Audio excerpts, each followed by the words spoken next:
Jake Collins wiped sweat from his forehead as he struggled to keep up with his squad. His legs burned and his chest felt tight. The other soldiers moved through the ship's corridors like they were taking a casual walk. For Jake, it felt like running a marathon. "Pick up the pace, Collins," Sergeant Lisa Murphy called over her shoulder. "We're not on a Sunday stroll." Jake pushed himself harder, his boots making loud thuds on the metal floor. He could hear Ryan Baker chuckling behind him. Ryan was built like a tank and carried the squad's heavy weapons like they were toys. Next to him, Kate Williams moved with the quiet grace of a trained sniper. Tony Rodriguez, their medic, jogged easily beside them all. They were the best soldiers on the UES Harbinger. And then there was Jake. Jake had barely passed the physical tests to join the military. While other recruits did 50 push-ups, Jake struggled to do 20. When they ran 5 miles, Jake finished dead last, gasping for air. The only reason he made it into Bravo Squad was his brain, not his body. Jake could spot patterns that others missed, could learn new languages faster than anyone else on the ship. He could solve puzzles and figure out complex problems in minutes. But in a squad of elite soldiers, being smart didn't seem to matter much when you couldn't even carry your own weight. The Harbinger was exploring the Kepler 442 system, looking for new worlds and new life. Jake loved this part of the job. It was full of mysteries, and he wanted to solve them all. But first, he had to survive another training exercise with his squad. "All right, listen up," Sergeant Murphy said as they reached the briefing room. "We've got a real mission this time." Long-range sensors picked up something interesting on Kepler 44-B. "There's a structure down there that doesn't match anything in our databases." Jake's eyes lit up. This was why he joined the military. Not for the fighting or the glory, but for moments like this. The chance to discover something completely new. Captain Helen Scott appeared on the main screen. She was the kind of officer who commanded respect just by walking into a room. "The structure appears to be artificial," she said. "Possibly alien. In origin, your squad will investigate and report back. Consider this a first contact scenario." Jake felt his heart racing, but not from exhaustion this time. From excitement, Ryan cracked his knuckles. Finally, some real action. "This isn't about action, Baker," Sergeant Murphy warned. "This is about discovery. We go in careful and quiet. Jake, you're on point for analysis. If we find anything unusual, you figure out what it is." Jake nodded eagerly. This was his chance to prove he belonged in the squad. 2 hours later, they stood on the surface of Kepler 442b. The planet was cold and rocky, the thin atmosphere that required breathing masks. In the distance, a strange structure rose from. The ground, like a crystal mountain, was beautiful and terrifying at the same time. The structure was made of some kind of translucent material that seemed to glow from within. It was about 50 feet tall and perfectly symmetrical. Jake had never seen anything like it. "Readings are off the charts," Kate reported, checking her scanner.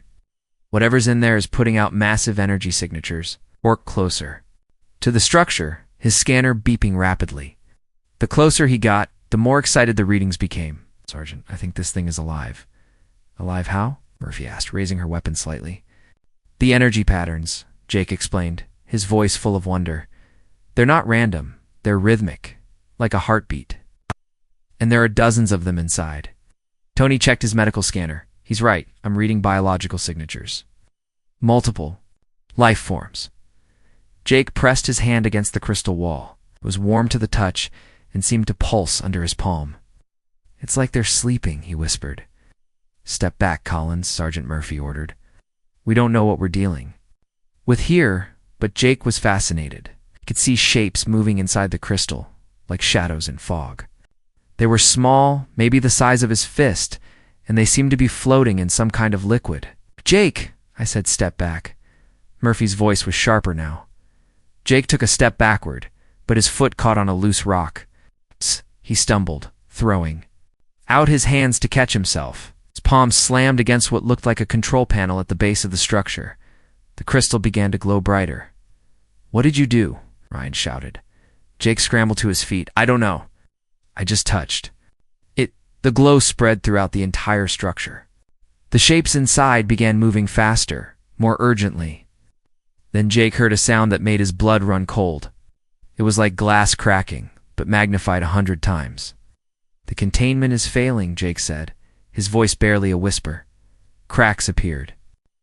In the crystal walls, a sweet, strange smell filled the air. The biological readings on their scanners went crazy. "Everyone back to the ship, now," Sergeant Murphy yelled. But it was too late. Crystal structure shattered like a broken window. Hundreds of small, glowing creatures poured out like water from a broken dam. They moved through the air like they were swimming, heading straight for the humans. Jake tried to run, but his legs felt like they were made of lead. The creatures were everywhere, swirling around the squad members like living clouds. He heard Kate scream. Ryan was firing his weapon, but the energy blasts passed right through the creatures. One of the glowing things flew directly at Jake's face. He threw up his hands to protect himself, but the creature passed right through his gloves.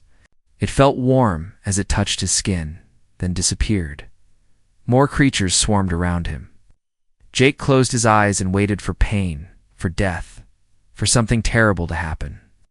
Instead, he felt a strange tingling sensation, like electricity running through his veins. When he opened his eyes, the creatures were gone. His squad mates were lying on the ground, unconscious or worse. Jake was the only one still standing. "Guys," Jake called out, his voice shaking. "Guys, are you okay?" Sergeant Murphy was breathing, but her face was pale and covered in sweat. Kate was unconscious, her body shaking like she had a fever. Ryan and Tony were both down, their vital signs weak but steady. Jake felt different. Not sick like the others, but different. Stronger somehow. More aware. He could hear things he'd never noticed before, smell scents that were impossibly faint. When he looked at the broken crystal structure, he could almost understand what it had been designed to do. Something was happening to him, something that had happened to no other human before. Jake activated his emergency beacon and called for immediate medical evacuation. As he waited for help to arrive, he knelt beside his fallen squad mates and wondered what he was becoming. The weakest member of the squad was now the only one left standing. Deep inside him, something new was waking up. The medical bay on the Harbinger was chaos. Jake watched from a corner as doctors and nurses rushed around his squad mates. Sergeant Murphy, Kate, Ryan, and Tony were all connected to machines that beeped and flashed with urgent warnings. Dr. Amanda Foster, the ship's alien life expert, moved between the beds with worry on her face. She was young for a doctor, maybe 30, with short brown hair and kind eyes that now looked very tired. "Their bodies are rejecting the organisms," she told Captain Scott. "Whatever those creatures were, they're trying to bond with human tissue, but the process is killing them." Jake felt sick. His friends were dying because of his mistake. He had touched that control panel. He had released those things. "What about Collins?" Captain Scott asked, looking at Jake.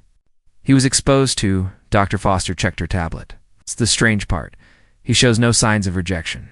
A fever, no cellular damage, nothing. It's like his body accepted the organisms completely." "Is that good or bad?" Jake asked quietly. "Honestly don't know," Dr. Foster admitted. "You're the first human to successfully bond with an alien parasite. We have no idea what that means." Jake touched his chest. He could feel something moving inside him, but it didn't hurt. It felt warm and oddly comforting, like having a friend close by. Sometimes he thought he could hear whispers in his mind, but they weren't in any language he knew. "I want to run more tests," Dr. Foster said. "Jake, are you willing to help us understand what's happening to you?" Jake nodded. If it could help his friends, he would do anything. Over the next few hours, Dr. Foster ran every test she could think of. She took blood samples, brain scans, and energy readings. Jake sat patiently through it all, even when some of the tests were uncomfortable. "Remarkable," Dr. Foster muttered as she looked at the results. "Your blood chemistry has changed completely. Your brain is showing activity in areas that were dormant before, and your muscle density has increased by 15%. "What does that mean?" Jake asked. "It means you're becoming something new. Something that's part human and part alien." Felt a chill run down his spine. "Am I still me?" Dr. Foster smiled sadly. "That's what we need to figure out." That night, Jake couldn't sleep. He sat in his quarters, staring out the small window at the stars. His mind felt different, like someone had turned up the brightness on everything. He could remember details from years ago with perfect clarity. He could hear conversations happening 3 rooms away, and he could sense something else. A presence in his mind that wasn't his own. Jake closed his eyes and tried to focus on the feeling. Slowly, very slowly, he began to understand. The creature that had entered his body wasn't trying to control him. It was trying to communicate. Images flashed through his mind. A beautiful world covered in crystal cities. People who looked like living light, dancing through the air. Then darkness, fire, ships falling from the sky. Faith, fear, and desperation. Jake gasped and opened his eyes. He had just seen the memories of the alien creature inside him. Its world had been destroyed. Its people were dying. The crystal structure on the planet below had been their last hope. A place where the survivors could wait until they found someone who could help them. "Hello?" Jake whispered to the empty room. The response came not as words, but as feelings. Gratitude, relief, hope. Jake smiled for the first time since the accident. "My name is Jake. What's yours again? No words?" But Jake suddenly understood that names weren't important to these beings. They knew each other by their essence, their fundamental nature. Jake decided to call his new companion Echo, because it seemed to reflect his thoughts and feelings back to him. The next morning, Dr. Foster called Jake back to the medical bay. His squad mates were stable, but still unconscious. Their bodies were fighting hard against the alien organisms, and the doctors weren't sure who would win. "Jake, I need to ask you something important," Dr. Foster said. "Are you still in control of your own mind?" Jake thought about it carefully.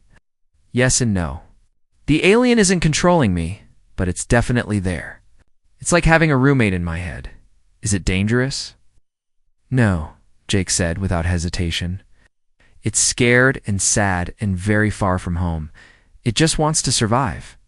Dr. Foster made notes on her tablet. Your test results from last night are incredible. Your reflexes are 3 times faster than normal. Your strength is doubled. And your brain is processing information at superhuman speeds. Jake flexed his hand and was surprised when he felt the power in it. He had always been the weakest in his squad, but now he felt like he could arm wrestle Ryan and win. Hey, there's something else, Dr. Foster continued.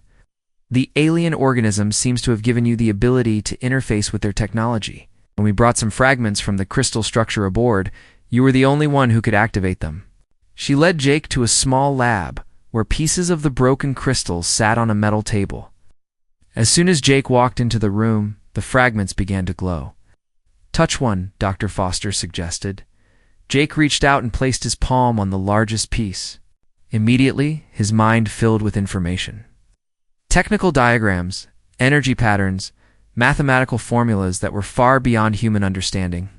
But somehow, Jake could understand them all. It's a communication device, Jake said in amazement. But it's also a computer, a weapon, and a healing machine all at the same time. Their technology is alive. Dr. Foster stared at him. You understood? All of that just by touching it? Jake nodded. Echo is helping me. It's showing me how their science works. At that moment, alarms began blaring throughout the ship. Captain Scott's voice came over the intercom. All senior staff to the bridge. Immediately, we have a situation.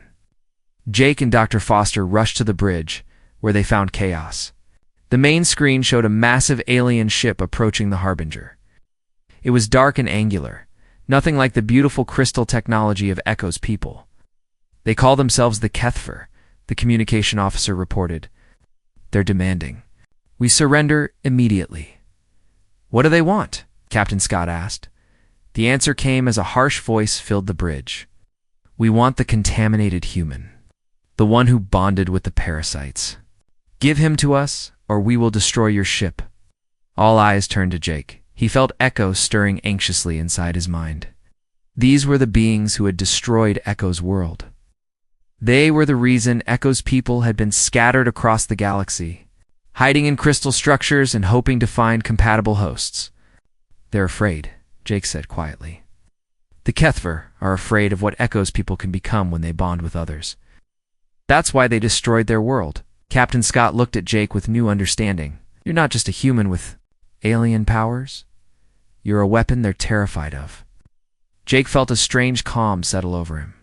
For the first time in his life, he wasn't the weakest person in the room. He wasn't the one who needed protecting. He was the one who could protect everyone else. Captain, Jake said, his voice steady and strong. Don't give me to them. Let me show you what Echo and I can do together. The Kethver ship moved closer, its weapons charging with deadly energy. Jake closed his eyes and reached out with his new senses, feeling the alien technology that surrounded them. For the first time since joining the military, Jake Collins wasn't afraid of being the weakest link. He was ready to become the strongest. Jake stood on the bridge as the Kethver ship loomed larger on the main screen. He could feel Echo's memories flowing through him, showing him images of their dark ships destroying crystal cities and hunting down survivors. They have superior weapons and shields, the tactical officer reported. Ow. Our conventional weapons won't even scratch their hull. Captain Scott turned to Jake. You said you could help. What exactly can you do? Jake walked to the nearest computer console. When he placed his hands on it, the screen lit up with patterns and symbols that shouldn't have been there. Echo's people fought the Kethver for centuries. They know their weaknesses.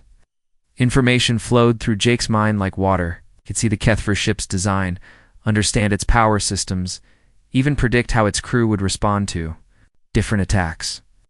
It was like having the universe's most advanced military database downloaded directly into his brain.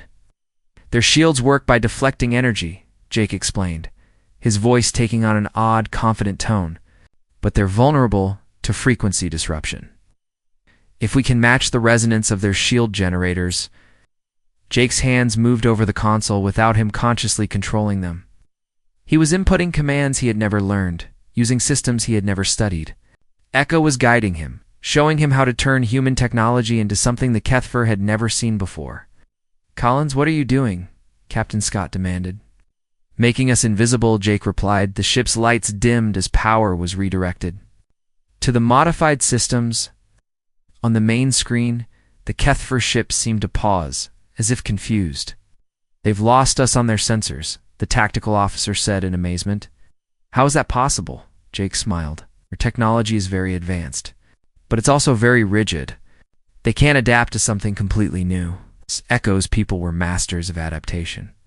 Before anyone could respond, another alarm sounded.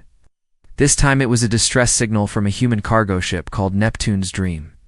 The ship was drifting. Nearby, clearly damaged and defenseless. The Kethver captured them, Jake said, reading the alien ship's communications. They're using the humans as test subjects. Captain Scott's face went hard. How many survivors? Jake concentrated, feeling Echo help him understand the alien data streams. 12. But the Kethver are getting ready too, to dissect them. They want to understand human physiology. You have to help them, Dr. Foster said, from behind Jake. We can't just leave them. With what? Captain Scott asked. We're hiding from one alien ship. Can't fight them and rescue hostages at the same time. Jake turned away from the console. Something had changed in his face. His eyes seemed brighter, more focused. I can do it. Jake, no, Dr. Foster said. Immediately, you don't know what you're fully capable of yet. It's too dangerous. It's more dangerous to leave those people with the Kethver, Jake replied. Besides, this is what I was made for now. Echo's people spent their whole lives fighting these aliens. Now, that knowledge is part of me. Jake could feel his body changing even as he spoke. His muscles felt stronger, his reflexes faster. More than that, his mind felt expanded, like he could see and understand things that had been impossible before. I need a small ship, Jake said. Something fast and maneuverable. I'll get onto their ship, free the prisoners, and get out before they know what happened. That's suicide, Captain Scott said flatly. No, Jake replied with quiet confidence. That's evolution. An hour later, Jake sat in the pilot's seat of a small scout ship, preparing to dock with the Kethver vessel. Dr. Foster had wanted to come. with him, but Jake refused. If something went wrong, he didn't want anyone else to get hurt because of his choices. Echo's presence in his mind was stronger now, more active. Jake could feel the alien's excitement and fear mixing with his own emotions. They were about to face the destroyers of Echo's world. The scout ship moved silently through space. It's invisible to HFY sensors, thanks to the modifications Jake had made. As they approached the alien ship, Jake could see its massive size up close. It was icily 10 times larger than the Harbinger, bristling with weapons and covered in armor, looked like black metal scales. Jake docked with a maintenance port that Echo's memories told him would be lightly guarded. The moment he stepped onto the alien ship, his enhanced senses were overwhelmed by new information.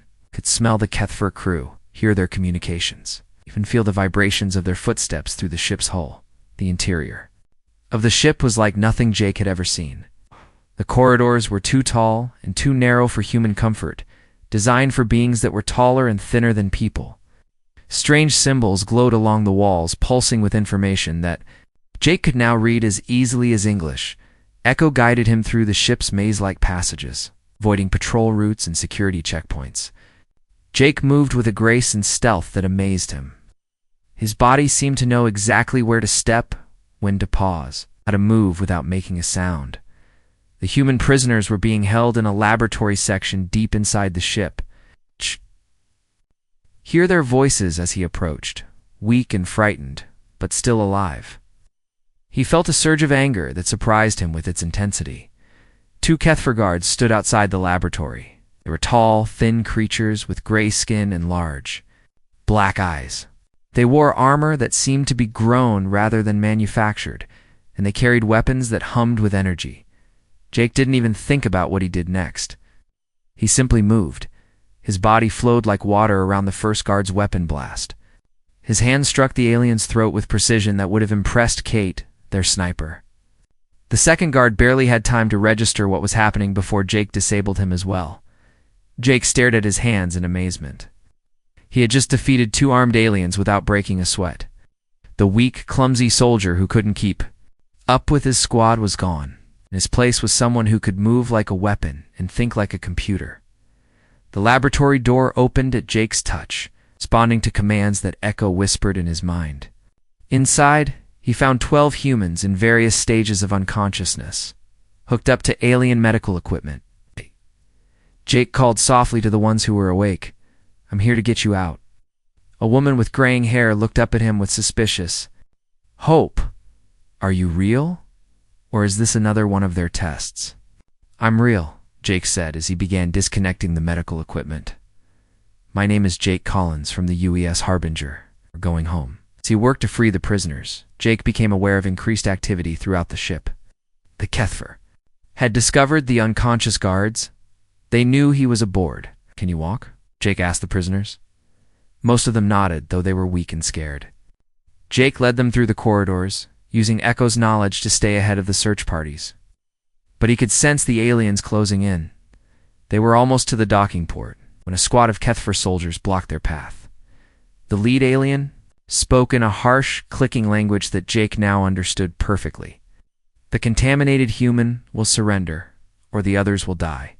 Jake stepped forward, placing himself between the aliens and the rescued prisoners. He could feel Echo's rage mixing with his own determination. "The contaminated human says no," Jake replied in perfect HFY. The aliens raised their weapons, but Jake was already moving. He flowed between their energy blasts like he was dancing, striking with precision that shut down their armor and disabled their weapons. In less than 30 seconds, 6 HFY soldiers lay unconscious on the deck. Rescued humans stared at Jake in shock and awe. He helped them into the scout ship and launched immediately, racing away from the alien vessel as alarms blared behind them. As they flew back toward the Harbinger, Jake realized something important had happened. He wasn't just a human with alien abilities anymore. He wasn't just Echo's host either. He was something entirely new, something that combined the best of both species, and the HFY were terrified of what that might mean. Jake returned to the Harbinger as a hero, but he felt more tired than he had ever been in his life. The rescue mission had pushed his new abilities to their limit.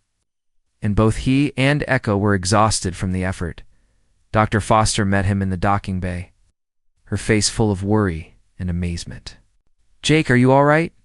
The energy readings we got from you during the mission were off the charts." Jake nodded weakly as medical teams took care of the rescued prisoners. "I'm fine, just tired. Echo and we used a lot of power." "Echo?" Foster asked. "That's what I call the alien inside me," Jake explained. "It feels like the right name." Dr. Foster helped Jake to the medical bay where his squad mates were finally starting to wake up. Sergeant Murphy was the first to see him, and her eyes went wide with shock. "Collins, what happened to you?" Jake looked at himself in the reflection of a medical screen. His face was thinner, more angular. His eyes seemed brighter, almost glowing. His body looked stronger, more defined. Looked like himself, but also like something more. "It's the alien organisms that made you sick," Jake said quietly. "One of them bonded with me successfully.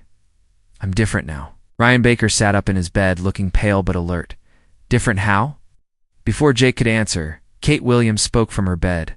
"He just rescued 12 people from an alien warship single-handedly. I'd say that's pretty different." Tony Rodriguez, their medic, was studying Jake with professional interest. "Your vital signs are incredible. Heart rate, brain activity, muscle response. Everything is enhanced." Oh. Jake sat down heavily in a chair. "I can do things I never dreamed of. I can understand alien technology, fight like a master warrior, even speak their languages. But, ... double quotes, but what?" Sergeant Murphy asked. "But I'm losing myself," Jake admitted. "Sometimes I think thoughts that aren't mine. Sometimes I want things that Echo wants, not what I want."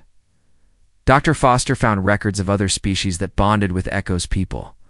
Eventually, the host personality disappears completely. The room fell silent. Jake's squad mates looked at him with a mixture of respect and fear. "How long do you have?" Murphy asked quietly. "I don't know," Jake replied. "Maybe weeks, maybe months. Maybe I'm already further gone than I realize." Dr. Foster put a hand on his shoulder. "Jake, there might be a way to slow the process, or even stop it. But I need more time to study what's happening to you." Before Jake could respond, alarms began blaring throughout the ship. Captain Scott's voice came over the intercom. "It's all hands to battle stations.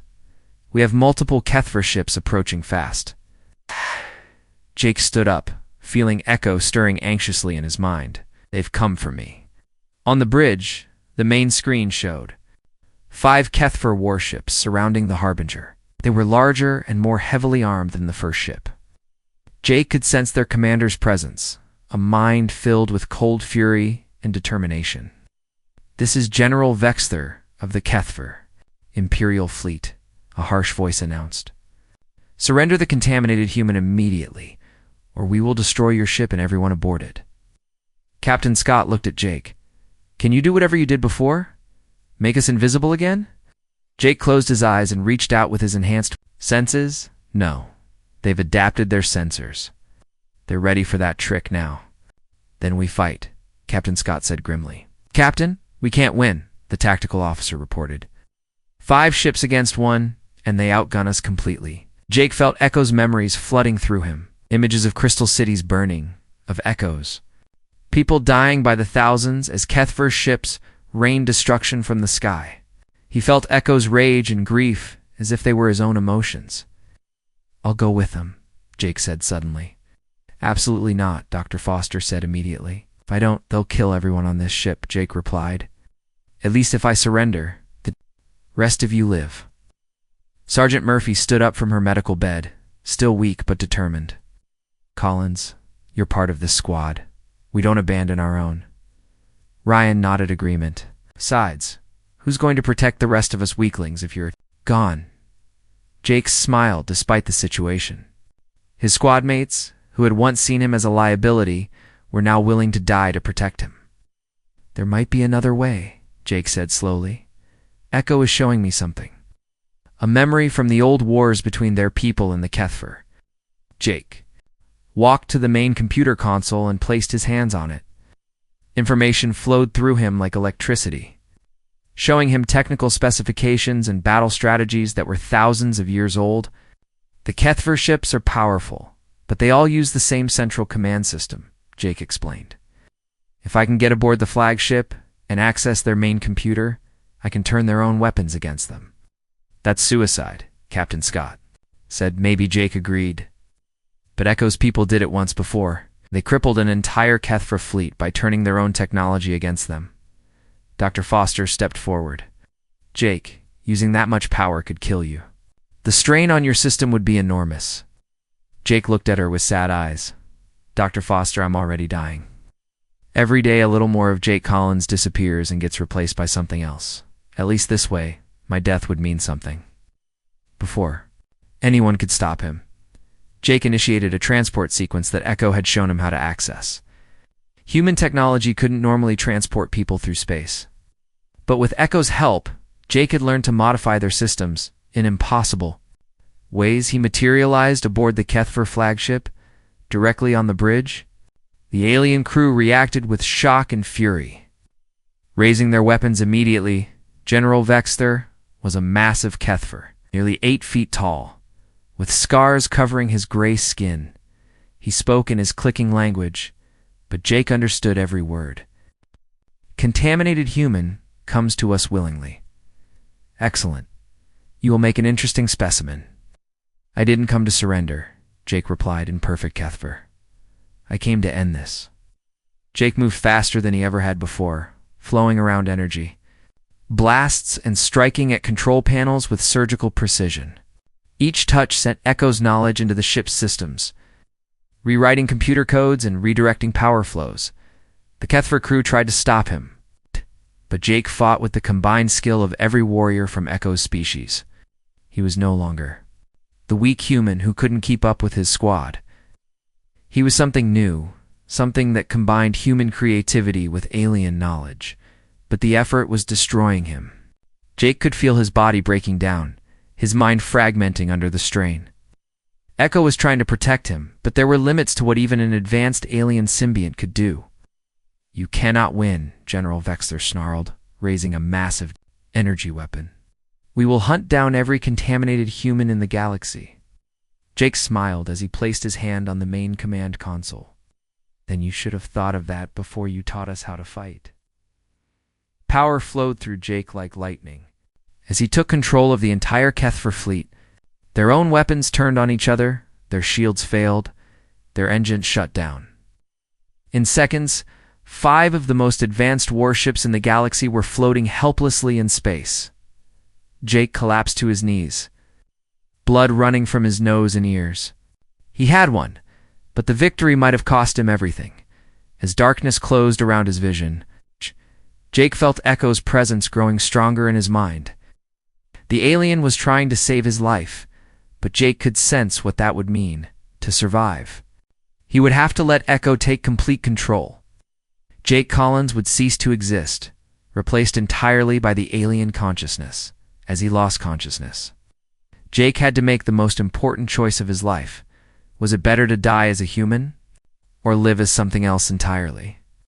Jake floated in darkness, feeling his life slipping away. His body was broken from the strain of controlling an entire alien fleet, and his mind was fragmenting under the pressure. Echo's presence wrapped around his consciousness like a warm blanket, offering comfort and salvation. All Jake had to do was let go. Let Echo take complete control. His body would live, enhanced and powerful beyond imagination. The knowledge of an ancient civilization would survive through him. But Jake Collins, the weak human soldier who couldn't keep up with his squad, would be gone forever. Images flashed through his mind, his childhood on Earth, his first day of military training. The moment he met his squad mates. Sergeant Murphy's rare smile when he solved a difficult puzzle. Kate's patient instruction during weapons training. Ryan's surprising kindness when no one else was watching. Tony's gentle care when Jake was injured. These were his memories, his experiences, his life. They were what made him human. But Echo was dying too. Jake could feel the alien's desperation, its loneliness, its fear of being the last of its kind. Echo had watched its entire civilization burn. It had been alone for so long, drifting through space in a crystal prison, hoping to find someone who could understand. In that moment of perfect clarity, Jake realized something that no previous host had ever understood. This wasn't a choice between human and alien. It wasn't about one consciousness consuming the other. It was about partnership. Jake opened his eyes on the Kethfer Bridge. General Vexler stood over him, preparing to deliver a killing blow with his energy weapon. The other alien crew members watched eagerly, expecting to see the end of the contaminated human. "Go," Jake whispered, his voice barely audible. "Don't have to choose. You can be partners. Equals, two minds working together, not one consuming the other." Jake felt Echo's surprise and wonder. No host had ever suggested such a thing before. Alien consciousness had always either dominated or been dominated. But Jake was offering something different, something that had never been tried. "Partners?" Jake said more firmly. And he felt Echo's agreement flowing through him like warm sunlight. Power flowed back into Jake's body, but it was different this time. Instead of overwhelming him, it strengthened him. Instead of replacing his thoughts, it enhanced them. Jake Collins remained Jake Collins, but now he had access to thousands of years of alien knowledge and experience. Jake stood up slowly, and General Vexler stepped back in shock. The humans should have been dead or dying. Instead, he looked more alive than ever. "Impossible," Vexler growled. "The bonding process destroys the host mind. It should be nothing but a shell for the parasite." Jake smiled, and for the first time since the bonding began, it was completely his own smile. "That's where you're wrong. Echo isn't a parasite, it's a partner. And together, we're something you never expected." Jake raised his hand, and the lights on the bridge flickered. But instead of taking control of the ship's systems by force, he began to communicate with them. The Kethfer technology responded to his touch not because he was commanding it, but because he was speaking to it in its own language. "Your ships are disabled," Jake said calmly. "Your weapons are offline. Your crew is unharmed. This is your chance to end this war before more people die." General Vexler raised his weapon, but Jake was ready. He moved with inhuman speed, but the grace was purely human.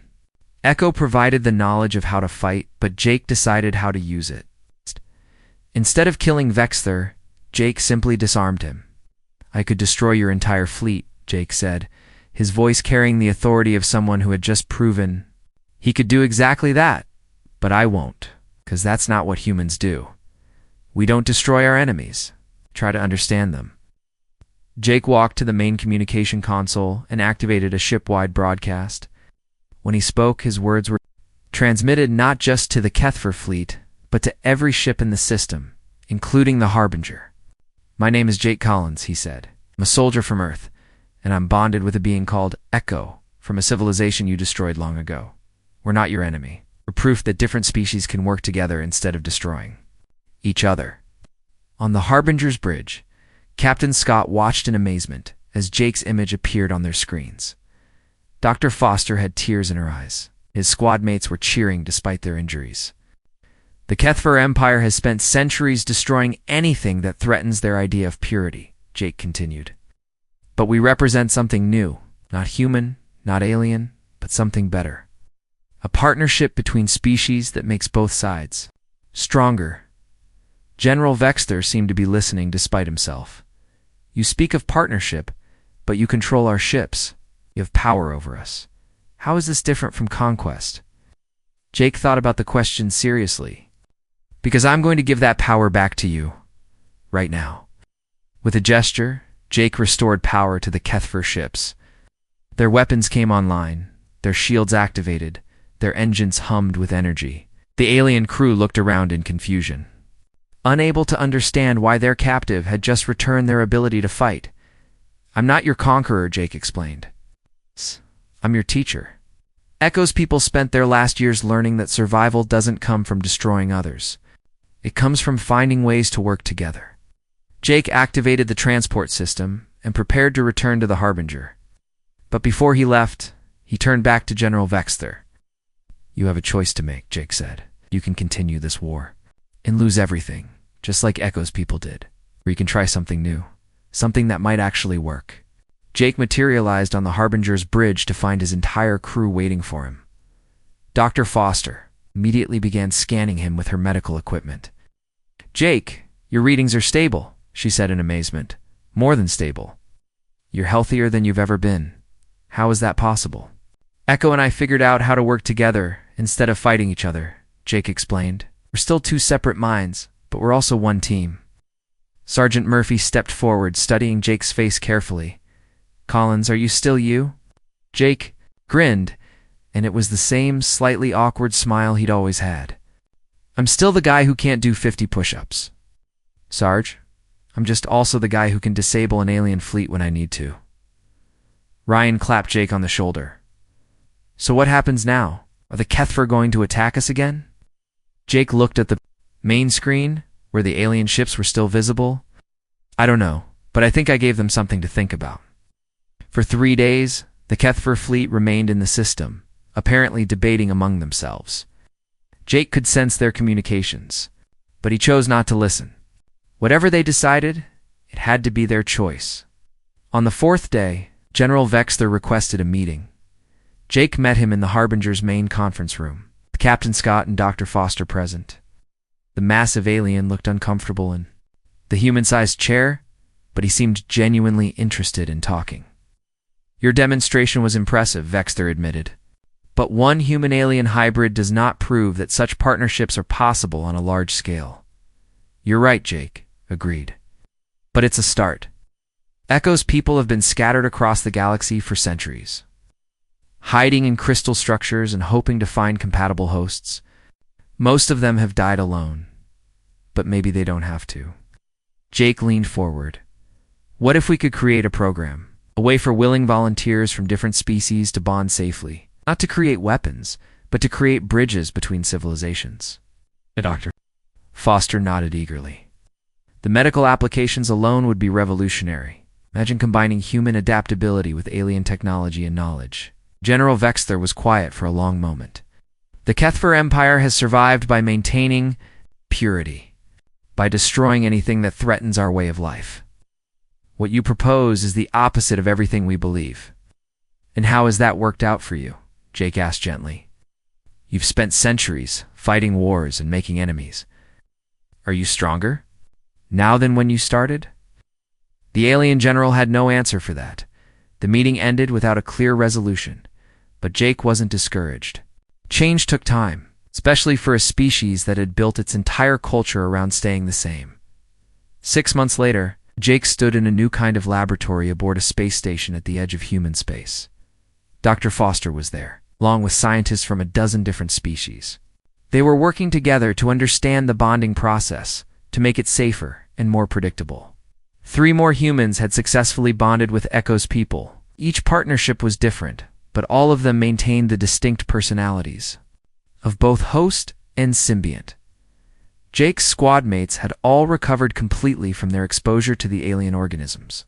They were still his friends, still his team, but now they looked at him with a mixture of pride and awe.